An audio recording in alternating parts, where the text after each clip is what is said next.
You may or may not have heard, but there has been a whole bunch of big, beautiful bill tax talk, and everybody's wondering what it means, what's permanent, what's temporary, what's important for an investor, what's just cocktail talk, what is over promising. We're going to go through all of that with our resident CPA tax expert coming back on the show.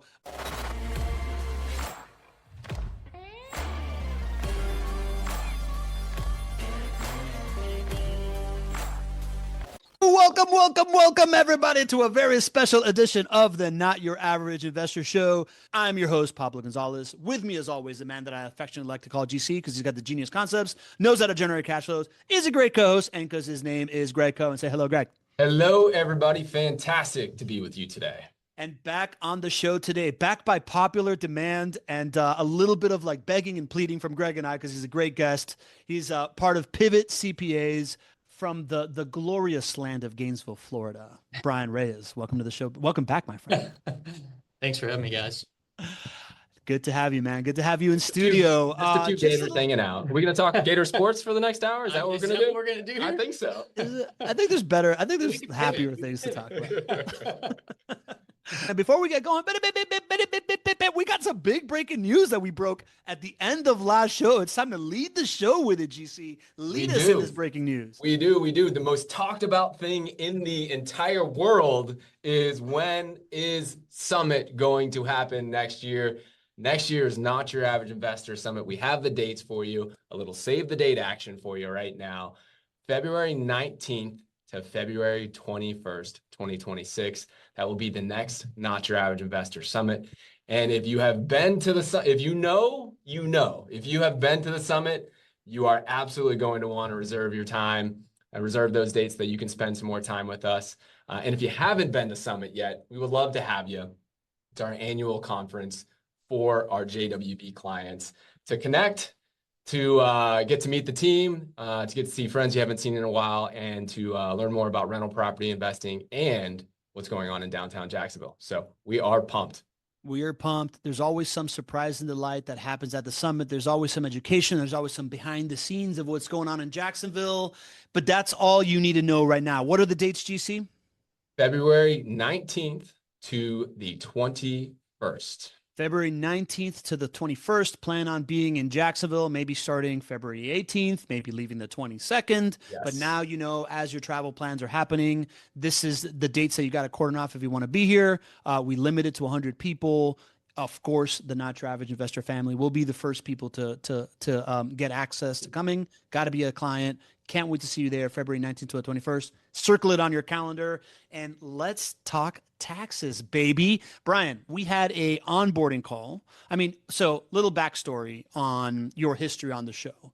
You were the type of person that loves to print out the new tax code, curl up next to the bonfire, pour yourself a nice glass of wine, and just like read through that thing. Is that the truth? Is it a wine thing? I mean, bourbon. Better than wine. Yeah. But you got me, man. I mean, that's what I do for a living. I'm a CPA. So yeah, I mean, I read this stuff. You have to if you're going to be any good. So the only guy in the world probably that likes learning about tax savings more than me is the guy right here. Yeah. Gregg is famous for his like gusto about taxes, but Bryan is Gregg's tax guy. This is the guy that you go to for that type of love. So Bryan, so we had this onboarding call. We talked about this idea that there's some like real cool like cocktail conversation stuff, but there's also things that investors really, really need to know about. You broke it down for us into permanent, temporary, and just like interesting topics. So I'm going to start with the permanent stuff that you talked about in the big, beautiful bill.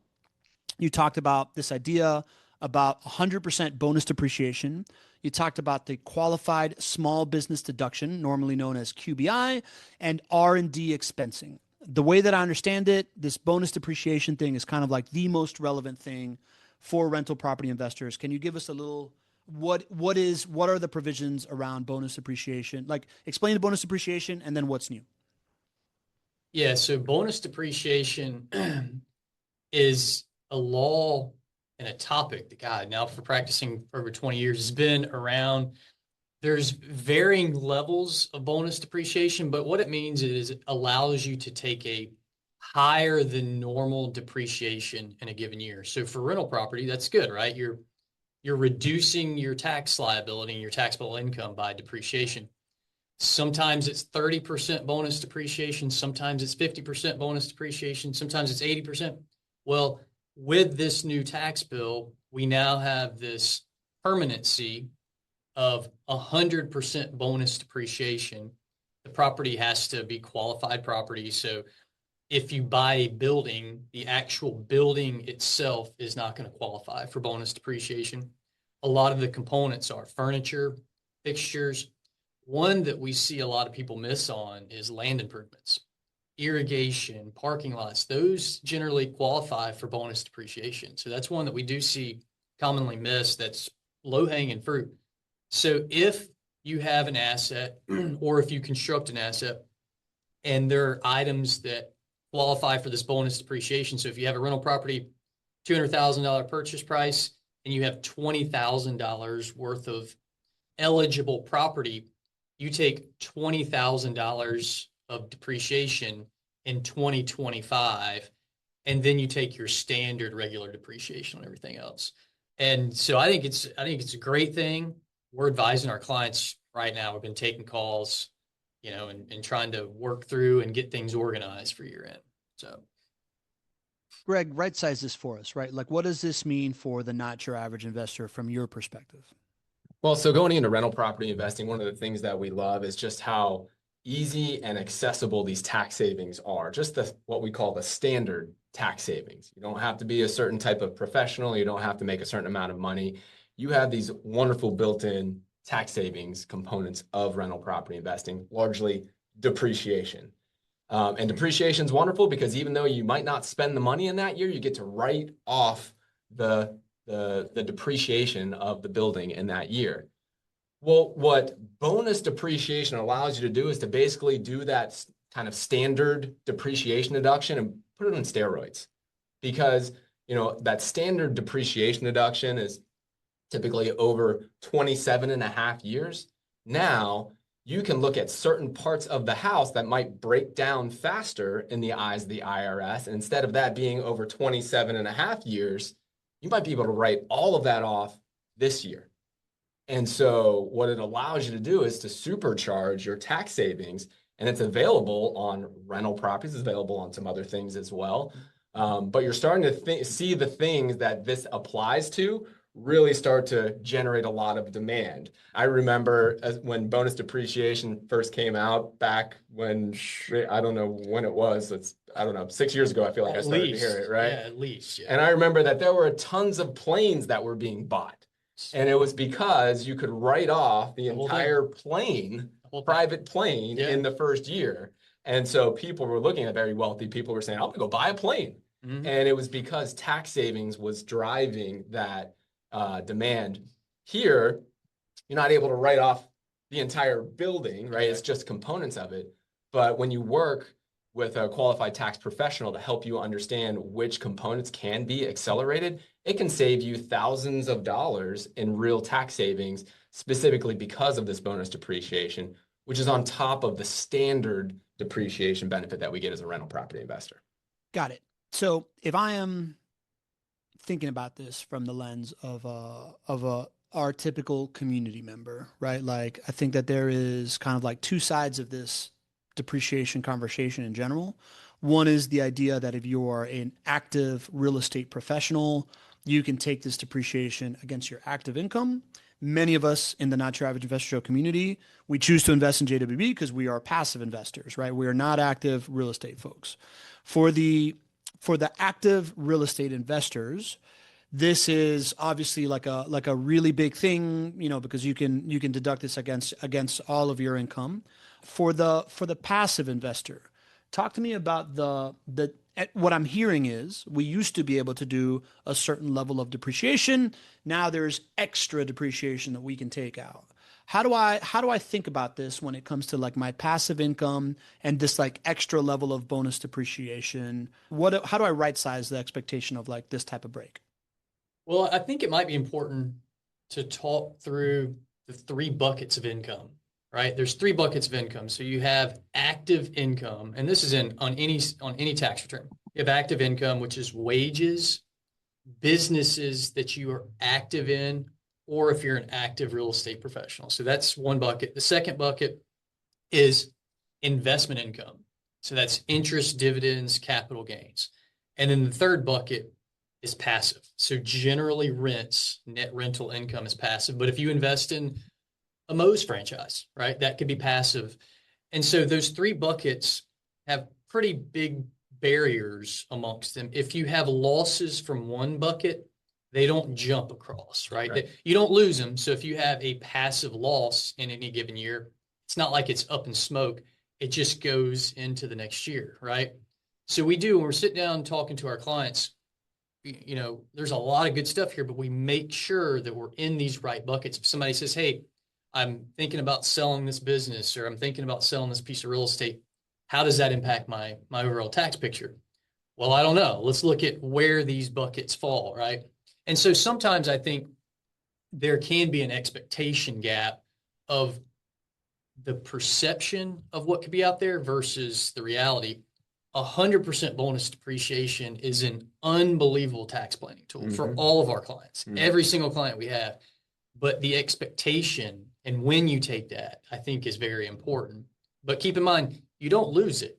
So if you had excess bonus depreciation, you're just carrying it over into the next year. And you might have, let's say you have a portfolio, and we see this, say you have a portfolio of 50 properties and you haven't bought some new ones in a couple of years.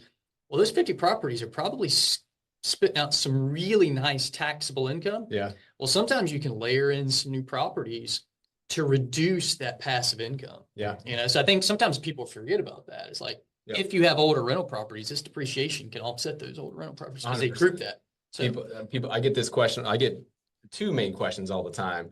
Well, you know, like Bryan's saying, no, it's going to be there next year or whenever you need it, so you don't lose it. So that's a really important point. And the other question we get all the time is, you know, can this write off against my active income? Can my rental property losses, with losses when I say depreciation is what is the tax loss we're talking about here, can that offset my active income gains? Do you want to walk people through that, since that's a question we get all the time? yeah, it is. And generally the passive rental losses don't offset. So if you have, let's say you have an accountant, let's say an accountant has wages, they have their active income, and then I go buy 6 rental properties and my net rental loss is $60,000. If I have $100,000 W-2, that 60,000 is not offsetting. Right. Doesn't offset. But one thing we do, and I don't want to go too far down the rabbit, sometimes we plan with spouses, right?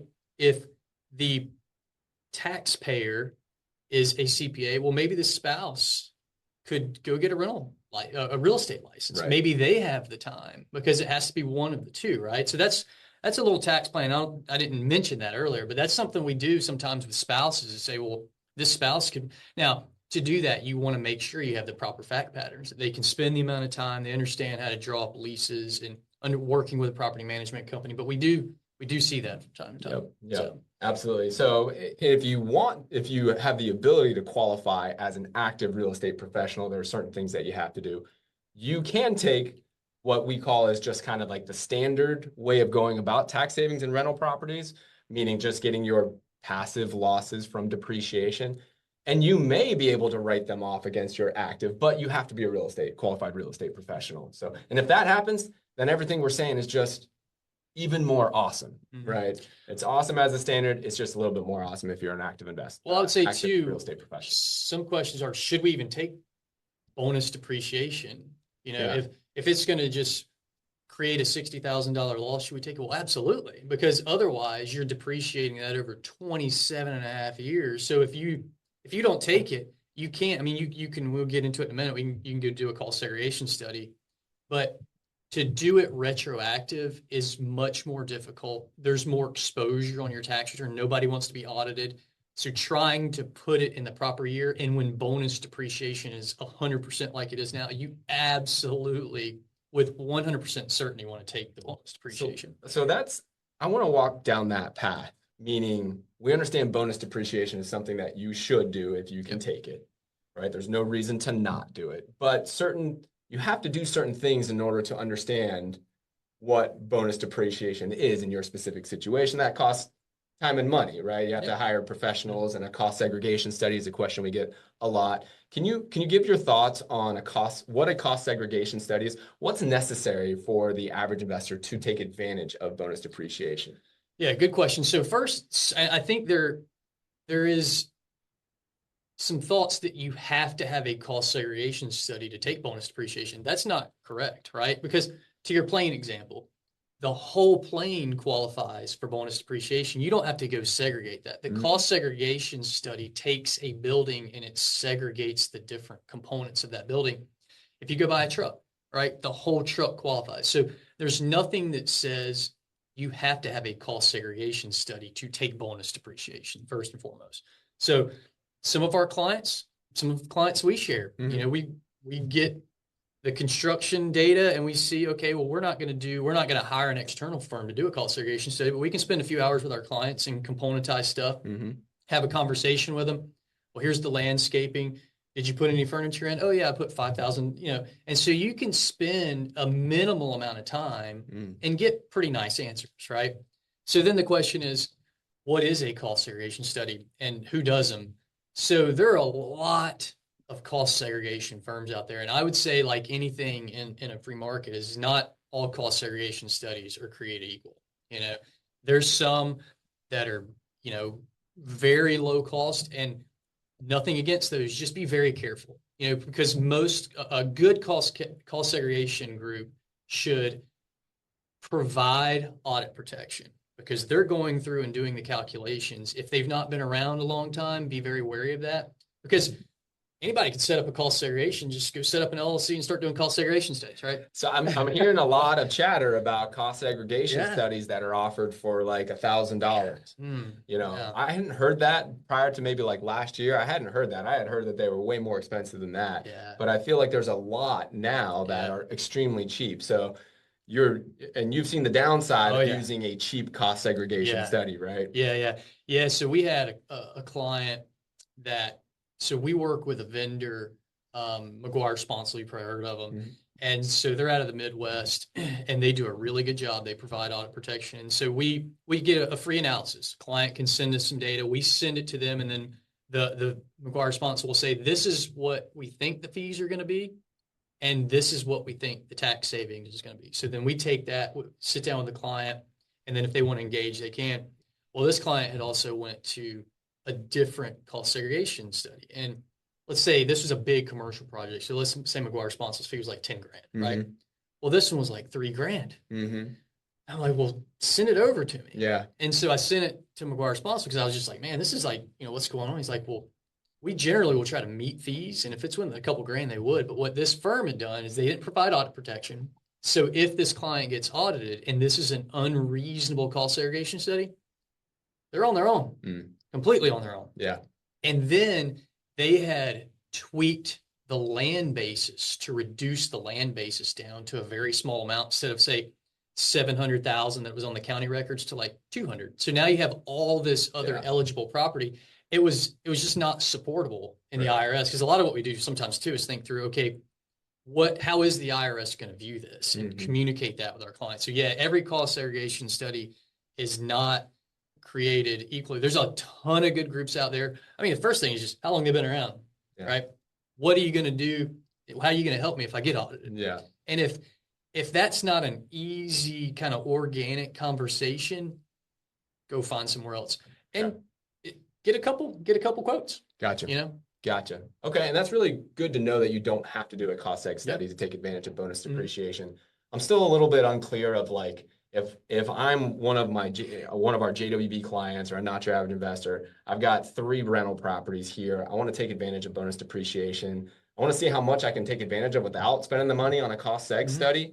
What do you do? Is it just that you just keep the receipts on what, you ask JWB for what did they spend on landscaping and send it to your CPA, or what do you do? Yeah, it's a good question. I mean, it is that easy. Okay. Yeah, I mean, you could say, okay, let's say you bought a house that was just constructed, right? And you say, okay, well, if you do nothing, it's 27.5 years, right? Well, you could just have a couple questions, right? And say, okay, well, can you provide a little bit more information on what you did? Landscaping, super easy. driveways. Those are that is low hanging fruit. That Right. is a no brainer that you don't have to spend 10 hours to go through and do all these spreadsheets.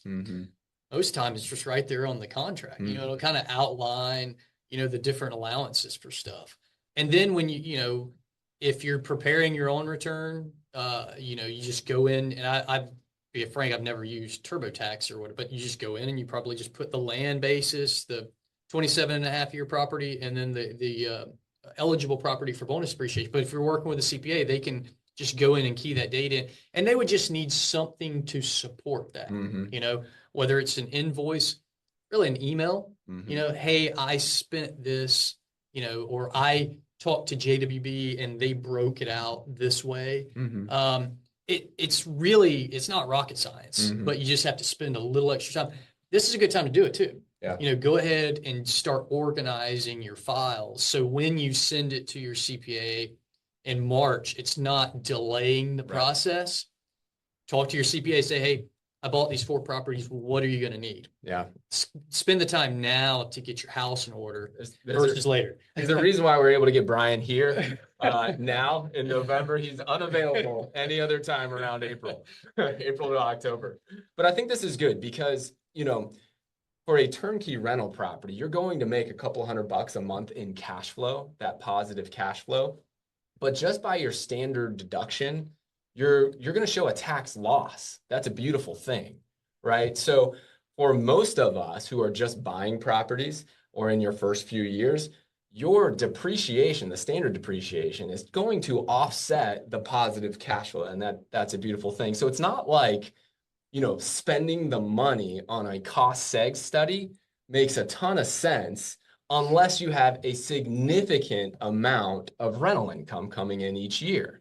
You really want to look at what does it cost to do the study, and then how much tax savings am I going to generate from that in that year? Well, if you're making $200-300 a month in positive cash flow, that's awesome. But that's already going to be offset even if you don't do bonus depreciation. Yep.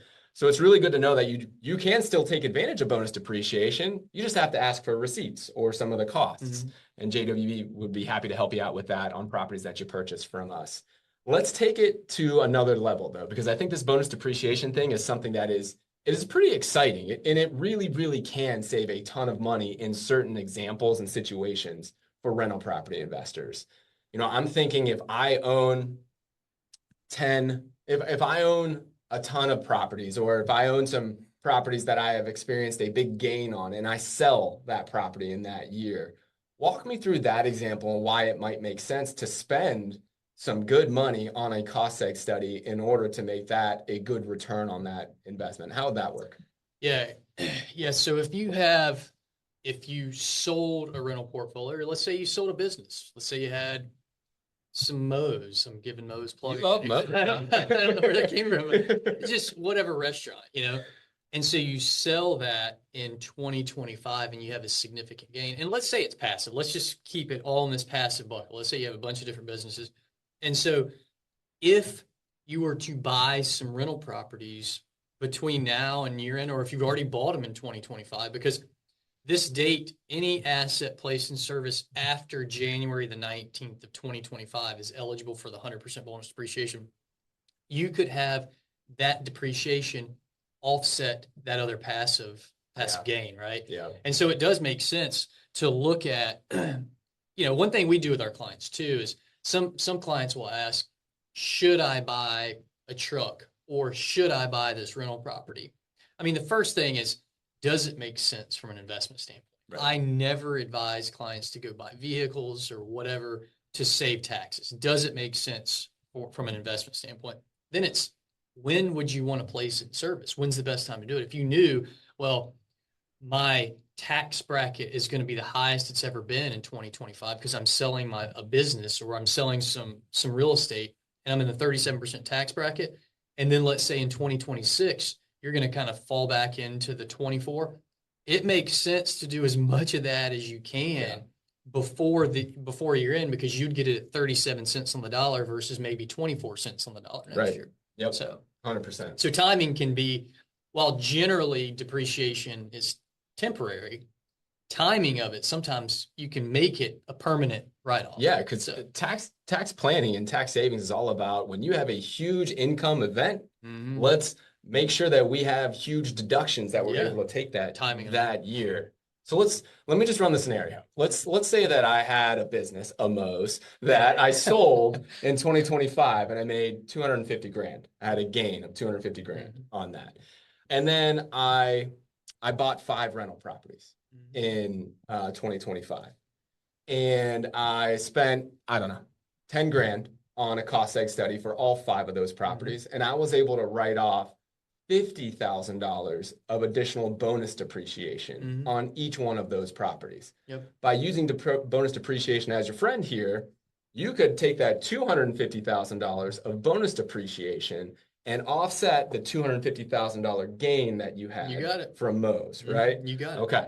So when bonus depreciation really can be powerful is if you know you have a big gain happening. You know that you sold something and you have a big gain. Then it might really make sense to spend some money, get some audit protection with the cost seg study, and then you save a ton of tax dollars. That's really the power of it, right? Yeah, absolutely.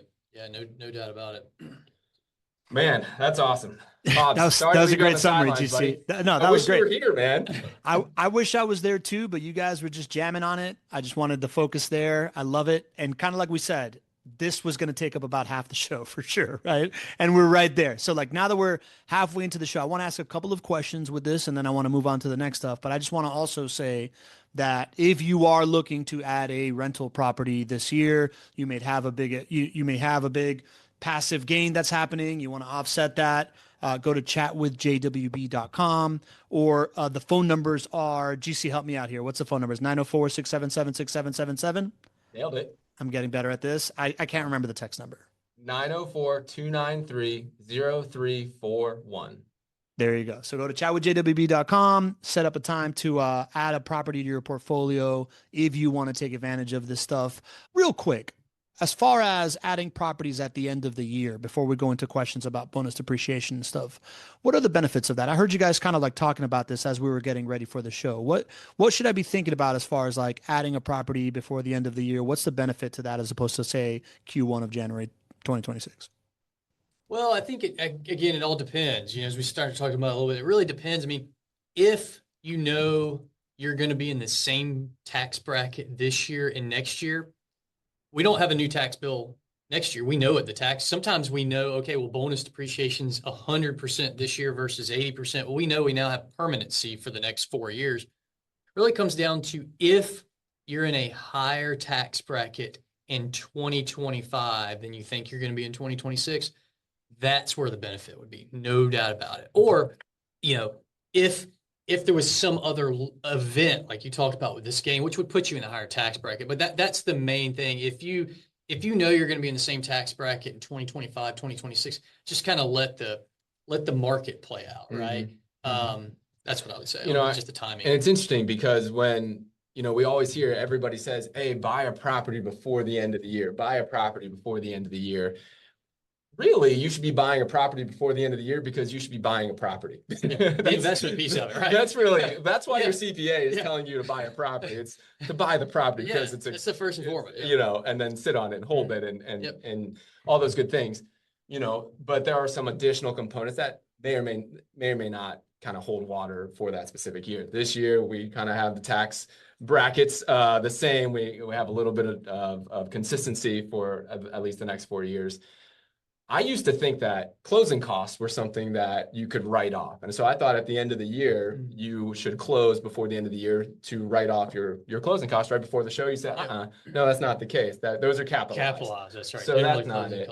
But I guess you could also state, hey, listen, if you close before the end of the year, you're going to have some depreciation for that year, and that might offset some other gains for yourself. And at least you would get that tax savings from what happened in 2025 versus waiting a year to get those tax savings. And additional tax savings earlier is always a good thing. So at the end of the day, you should be buying because it's a great idea to buy real estate and hold on to it for all the tax savings that are coming your way down the line. Is there a huge advantage to buy December 31st versus January 1st? It's probably a little overstated in the world out there. It's not a game changer. Makes sense. Thanks, guys. All right, so let's jam through a couple of these questions. We got 8 questions. I think some of these have short answers. If we can keep it brief, let's keep it brief. Gordon Butler asks, does JWB break out the items that qualify for bonus depreciation on a property sold by JWB? That sounded like a yes, right? GC, like the JWB team will send you the things that are these like these like land improvements or things like that. Yeah, I'm sure we can. It's I've not seen something. reports. Yeah, I'm sure it's pretty easy for us to do. We'll help any way that we can. This is all a little bit new for me. I'm not sure what our standard process is, but give us a call or reach out to your portfolio manager. We'll help as much as we can. There you go. Laura Colby asks, hello, Bryan. I purchased a new construction property with JWB this year, but my portfolio manager was not able to send me an itemized list of the non-structural components. Can I estimate those costs when using software to do a cost seg report? I have real estate professional status and would like to take advantage of bonus depreciation this year. Thank you. Yes. Be careful with estimates. If you estimate, make sure you document your estimate. Like some people like estimate mileage and stuff like that. You can make sure you document where you came from. And it's not just like, oh, I just completely came up with it, right? If you are, make sure you document it. And I would estimate conservatively. So if you do get audited, you can say, hey, here's where I got my number from. So awesome. All right. Hall of Fame first baseman Jim Kirko says, is there any depreciation play that can be used if you're buying and holding in your retirement accounts? Is this applicable for folks buying properties in their retirement accounts? Yeah, I mean, the same rules hold, but if it's like a tax deferred account, a 401k, I don't see the need to go do a cost segregation study. I mean, you've made the decision that real estate is the asset class for you. Just it's more of an asset class thing to me. Yeah, I always, whenever I get this question, I always let people know that the reason that you love depreciation so much and bonus depreciation and all of this is to get to a place where you get to tax deferred status. That's really what you're trying to create. You use depreciation to do that. Well, if you're in your retirement accounts, you're already in that tax deferred status. So that's why it generally would not make sense to do a cost seg study because you're spending money on something where you already are at the finish line that you want to get to. Right. Excellent.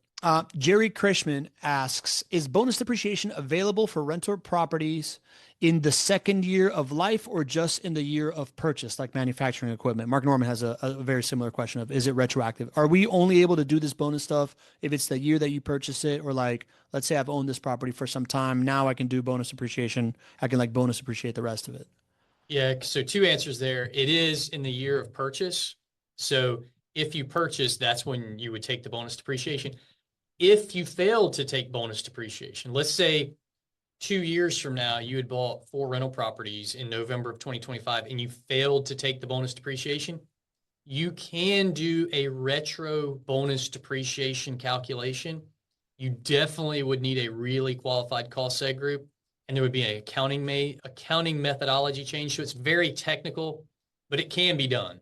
But generally, the bonus depreciation is just in the year that you acquire. And just to clarify, because I believe Jerry purchased the properties that Jerry's talking about in 2024. If he bought them in 2024, it would not apply, correct? Well, it would only qualify based on the rules in 2024. So the bonus depreciation in 2024 was 60%. So if you had $50,000 worth of eligible assets, 60% of that would be subject to the bonus depreciation. Yep. Got it. So you can take bonus depreciation based on like, was bonus depreciation in effect that year and at that level? Yep. Could you just do it by estimating and avoid the cost seg study if you're trying to do retroactive? No, I definitely wouldn't. Yeah, because you have to go through and fill out a form 3115. You got to attach a bunch of stuff to your return. So if you're doing that, chances are an agent's actually going to be putting their eyes on the return. Yep. Gotcha. Got it. All right. Mike Foster, regular guy with extraordinary questions, asks, what types of property expenses qualify for bonus depreciation? Sounded like these land improvements, sounded like anything that you're doing to the property proper, right? Like I might be needing to put a new roof on a property that qualifies, that type of stuff. Roof doesn't, unfortunately. Yeah. Oh, okay. Yeah. Roof does for some commercial stuff, but generally a roof and like an AC unit, those are 2 that we get a lot and they don't qualify for bonus depreciation. But like your furniture, fixtures, land improvements, appliances, technology systems, Those are the ones that we see very frequently. Some cabinets, depending, there's some exposure there. Some flooring, like wood flooring, and like if it's got some glue to it, some of that stuff. Interesting. Is there like a rule based, like what is the thinking around kind of like this, but not that? Is there anything to that? That's it's politics. So we won't go there because that's who comes up with these rules. So the lobby group for glue and flooring is really who's winning here. All right, I got you. All right. So we got an anonymous attendee asking, if a person had a real estate license and let it lapse, can they still qualify as a real estate professional, or do they need to get a new license? Well, I mean, to be clear, you don't have to have a real estate license to be a real estate professional. It comes. I'm not a licensed real estate professional, but you've been a real estate professional for tax purposes for many years. But it helps your case, especially if you have a full-time job. Again, going back to the CPA example, if you're a CPA, let's say you're a CPA later in your career, right? And you say, hey, I'm going to start doing real estate on the side. You don't have to be a real estate professional, but in working a lot of IRS audits, they're box checkers. So if you tell them I'm a real estate professional and you don't have a lot of other real estate businesses, they're going to say, well, this doesn't make sense. If you have that, yes, I'm a real estate, I have my real estate license. Even if it's lapsed, I think it helps your case. It doesn't hurt. It definitely helps your case. Got it. Okay. A couple of questions here from Lee Bishop, the MVP. He asks, you talked about tax benefits for rental income properties, but are there benefits available for the primary residence as well? Does any of this bonus depreciation stuff affect primary residence or any of that stuff? No, I mean, the thing with the primary residence, which is kind of down, is the SALT deduction. The caps went from 10,000 to something higher than that, 40,000. So that's on your primary residence. But the bonus depreciation, you generally don't take depreciation on your primary residence. All right, we're going to that SALT deduction next. Last question by Lee. Can we write off closing costs on rental income properties if the property was purchased with retirement money? No, I mean, generally your closing costs are always capitalizing the property. But again, if you own a rental property and a retirement plan, I see no reason to get aggressive and, expedite your deductions. I would just be very clean and simple and let it play out with straight line.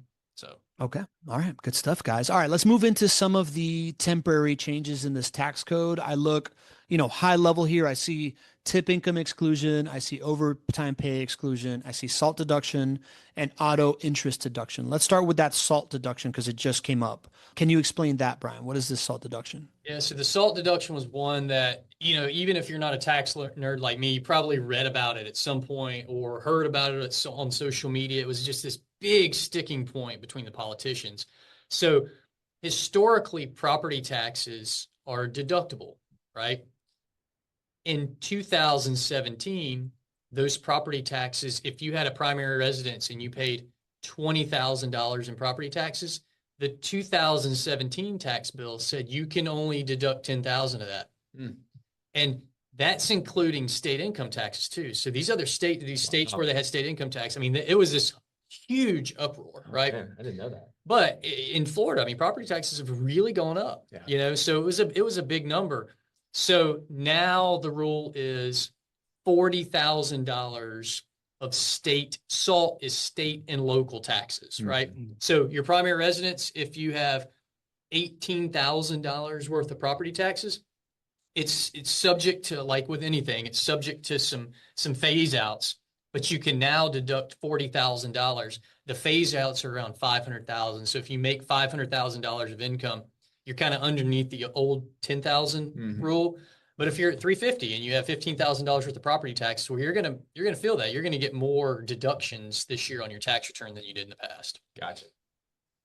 Yeah. So I'm trying to think from the lens of a rental property, from like a JWB rental property owner. This really isn't going to affect you in your tax bill for your rental property at all. No, I guess if you do out-of-state investors, I mean, if you have out-of-state investors and they're paying state and local taxes where they live, that's right, on their primary. That's exactly. Oh, this is only primary. Is SALT only primary? Well, it's primary because that's where it was, but it's also like your state income tax. So if you had one of your investors was in California, I think I saw that. So this individual might have state and local taxes. Yeah. So that 40,000 cap includes that. Let's say this person had 10,000 property taxes and $15,000 of state income tax. That state income tax is now tax deductible. Gotcha. So it's that getting Yeah. And even if you're a primary homeowner in Jacksonville, it's hard to have $40,000 of state and property taxes. Yeah, I mean, you got to have right? you got to have a pretty high end property. So this is going to help those, because a lot of our clients live in California and the Pacific Northwest and Virginia and some of these really highly taxed areas. You guys are in for a treat there. Your property taxes and your state taxes will be not as much. Yeah. And then you could just move to Florida and then you don't have any state taxes too. So there's also a solution. And maybe not property taxes, right? And maybe not property taxes.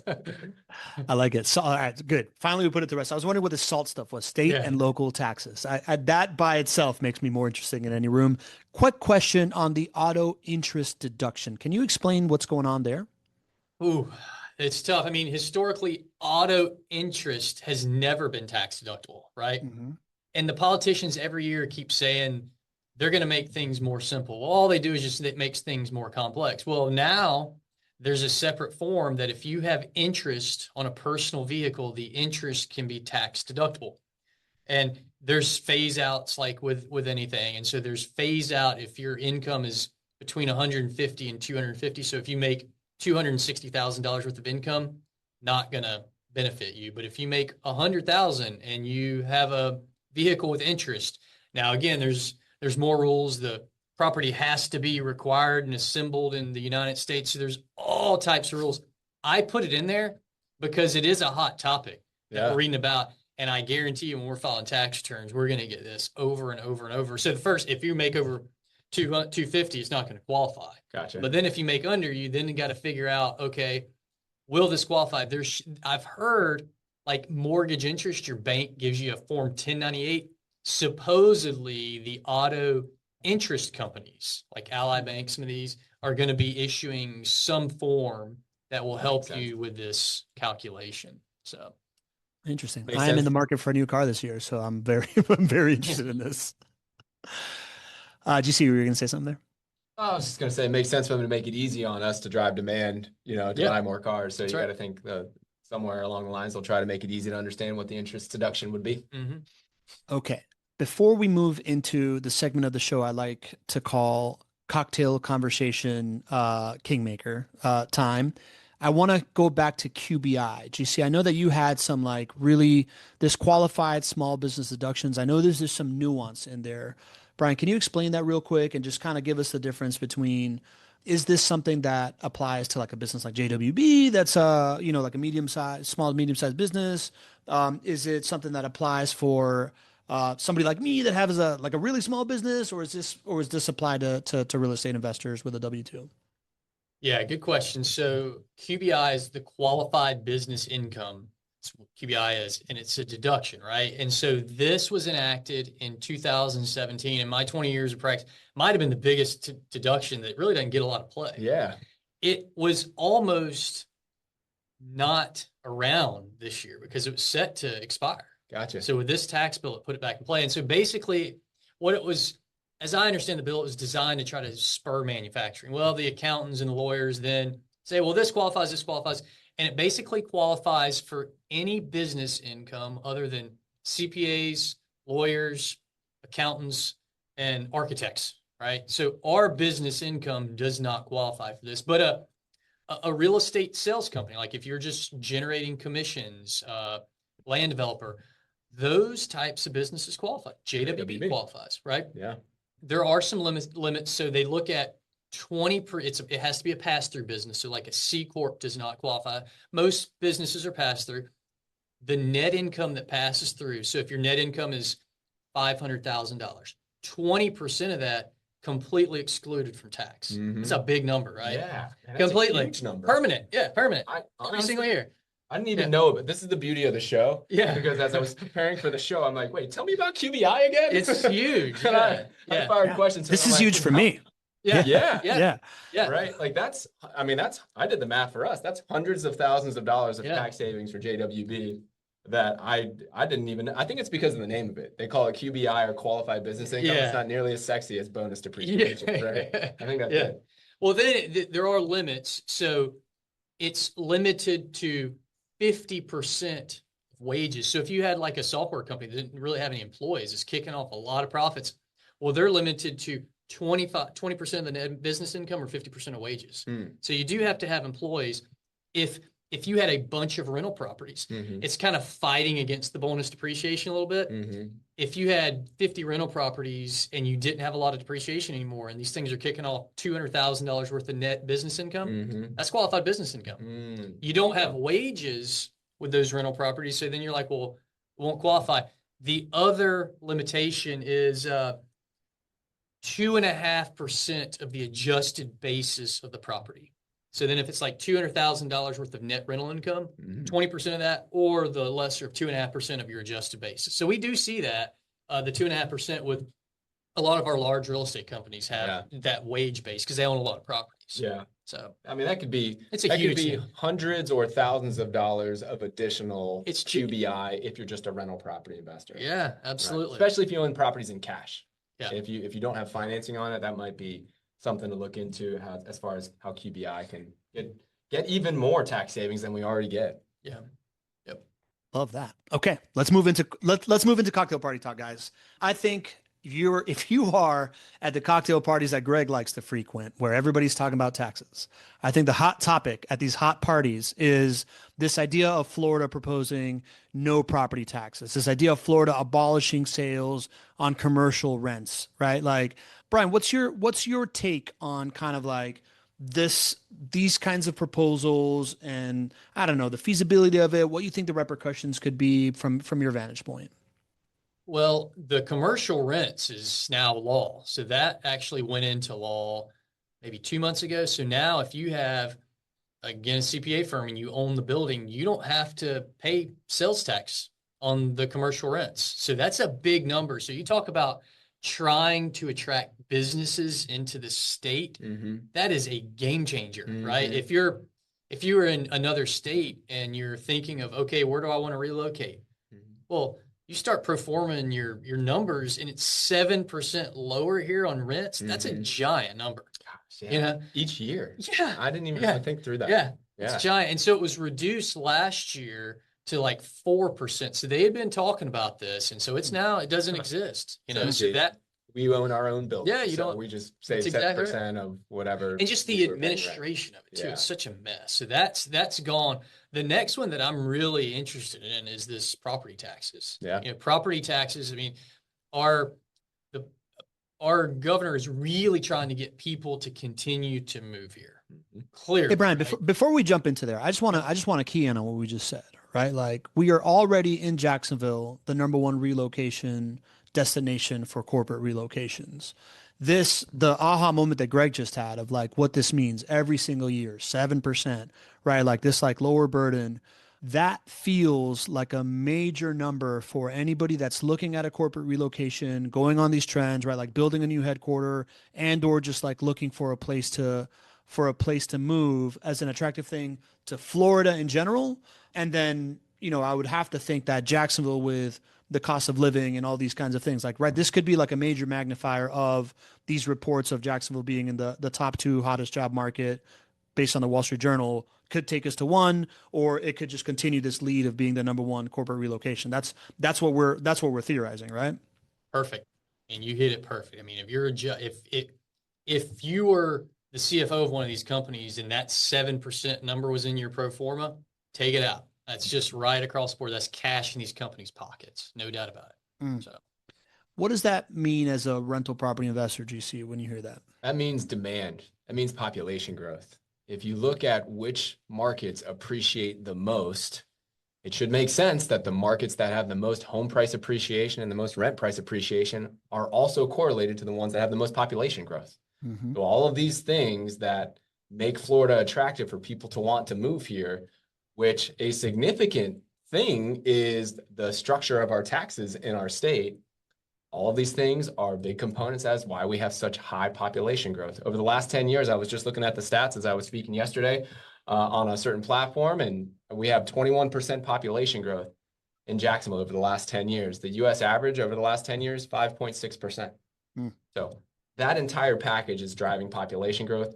You want to be owning hard assets like rental properties in places where people are moving to. And that's why, those who invest in Jacksonville. I'd love to see the inflation numbers in Jacksonville as compared, because we feel it, right? But it's good for people that don't real estate, right? Yeah. Because I'm a business owner too. We hire people. Our main office is in Ponte Vedra, so we hire people in Jacksonville and we hire people in Gainesville.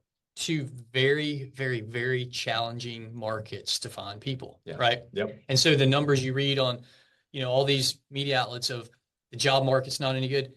That's not the case in Jacksonville. No. That is not the case at all. So it's interesting because, yeah, go ahead. But I'll just say, inflation. I think when we hear inflation, our first thought is, oh, I hate inflation, right?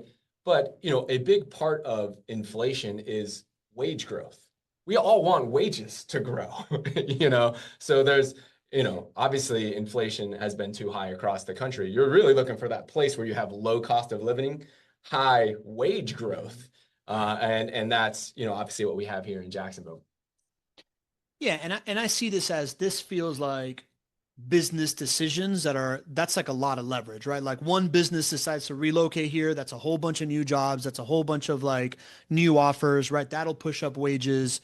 And it feels like a beautiful piece of the flywheel. You were about to go into this idea of no property taxes, Bryan, which feels more like a personal, should I just move there kind of thing, right? You want to talk about that a little bit? Yeah. And it's not clear what they're going to do here. Is it only going to be property taxes for your primary residence? Is it going to be for investors? Oh, I looked into that. Yeah. I saw it pretty clear. They said that it wasn't going to be for investors. Are you seeing different? That's what I've heard, that it's only for primary residents, but I don't know. And then is it going to be just like an increase on like your exemption? I don't know. But what I do know is, again, if you're looking to relocate somewhere, and you can buy this house here or this house here, and one of them doesn't have property taxes, that's a complete game changer for people. Because we just deal with people, and we have been for years, people moving to this market. I mean, prior to the pandemic, we were seeing just tons and tons and tons of people come in. The pandemic just is crazy because they call CPAs, right? They need a new CPA. They move from somewhere else and they call us, right? And so this would be an absolute game changer for Jacksonville and the state of Florida. It would probably be the biggest driver of population growth for the state of Florida. I don't know. Yeah. Ever? Maybe. I don't know. Yeah. I mean, I don't know how. It would be a game changer. To me, you got to figure out how you're going to pay for it, because the services that are so essential, like schools and the people who keep us safe in our communities, a lot of those funds are created by property taxes. Yep. So I haven't heard how we're going to pay for it, which gives me some pause. Yep. But if we go into the place where we can pay for it and it's equitable as far as how we can pay for it, oh my goodness. Everybody who owns hard assets, who owns rental properties, this would drive your home price appreciation through the roof. Your rents would go up. Your job base would go up. Median incomes would go up in the state. So if you could get to the place where we could understand how we would pay for it, not having property taxes is a big if. But if you got there, this would dramatically increase our collective returns on investment as rental property owners. Yeah, I don't know. I'm just a tax guy. So I don't know how I don't know how all the political stuff works, but I'm with you. It's part of the cocktail that is very interesting to talk about, but until it's law, it's just something to talk about, Yeah. I find it very interesting. I find really interesting the discussion that we were just having before the show about how there's these other states that we think of as these giant drivers of the economy, and these places where real estate prices have just become, have continued to go up for what seemingly is like forever. And you don't really associate Florida with those things, right? You mostly associate Florida with, yeah, sure, it's like a retirement place. There's some hospitality stuff going on, but a real driver of economic value for people that move here. It feels like there's a cocktail of things that are happening on that are aided by tax incentives and some long-term trends of everything that's happening, right? The world becoming more virtual, people wanting to live in warmer climates. Now you add these tax incentives that have always been here that seem to be working really well for us and getting supercharged. That feels like Florida could become this new big player that's spoken about, kind of like these other bigger states where you're like, oh, this is the sixth biggest economy in the world, and it's just a state. Florida feels like it's making a real push at attracting technology companies, attracting healthcare, attracting logistics, and you know, and like life sciences and all these kind of like different investments that is being aided on the public-private sector to really drive this it's good to own in Florida kind of piece, right? Is that kind of like what you were saying, right, Brian, in a certain way before? Yeah, absolutely. I mean, because again, we talk to clients all, and these, clients would move from these other states and they would sell these homes. And you're like, man, some 1,800 square foot home for like $3 million. Yeah. You're like, this is crazy, but it's sheer people, right? Yeah. Supply and demand. It's just the old school supply and demand. If there's just so many people moving into an area, there's just going to be demand for this stuff, and it just pushes stuff up. And the biggest thing is that some of these ideas I think are great. Some still have some work to be done, but imagine none of that happens. Yeah. We still have, 4 to 5 times the rate of population growth here. Like the value, people flock to value. They go to value. And for many people's minds, moving to the state of Florida is a really good thing, as evidenced by how many people are moving here and how population is growing. And again, you want to own the things that are in high demand. Population growth is correlated to home price appreciation. Big bedrock of why we love this asset class so much. And hard assets in a place where prices are going up, right? That's kind of something that we just said. Bryan, this is an hour, man. You killed it. We had over 80 people here to listen to your wisdom once again. I think Gregg, you're not the only one that loves talking taxes, right? I feel like we're starting to grow a not your average approach to appreciating the tax conversation. Maybe people want an invite to these fancy tax cocktail parties that you guys seem to be attending. But I want to thank the community for showing up today. Really great questions. I love when we have specifically Bryan here, because people get to ask these very practical questions that fit their situation. And it's just like a perfect kind of like combination of understanding real estate investing, getting some personalized advice to a certain extent, but also access to like an expert that, many of us don't get to have on our payroll or get to do it because of the type of folks that Bryan works with. So Bryan, really, really appreciate you making time to come back in again, man. Yeah, thanks for having me, for sure. It's been quite a ride, man. I really appreciate it. We've known each other for, I don't know, almost 20 years now. Yeah. And, a truly, truly extremely important part of the JWB company here, Bryan and Pivot, and truly helping a ton of our clients. So thank you so much for being here. Well, it's been fun to watch you guys grow too. So. Yeah. And I know that you definitely, you generally don't work with like the average investor out there, Bryan, but what is the type of like clientele or the people or how do we reach out to you? Anything like that, promote your services? Yeah. So our website's pivotcpas.com, and we do work with all types of clients. Most of our clients own businesses. We do tax planning around their businesses. And we have clients that don't own businesses, and, we just kind of quote what a fee would be. Pivotcpas.com. Check us out. Pivotcpas.com. Check them out. Next week, we are going into a historical lesson. We're looking at how high prices are right now. And we're asking ourselves, is this the highest they've ever been? And what can we learn from, is it price that we should be looking at? Is it value that we should be looking at? And what do the lessons in history tell us about these moments where real estate seems to be at a very, very high price, and yet it's a really, really good opportunity to buy. So hope that you join us next week on Tuesday. From now till then, GC, any final pieces of advice? Don't be average. Don't be average.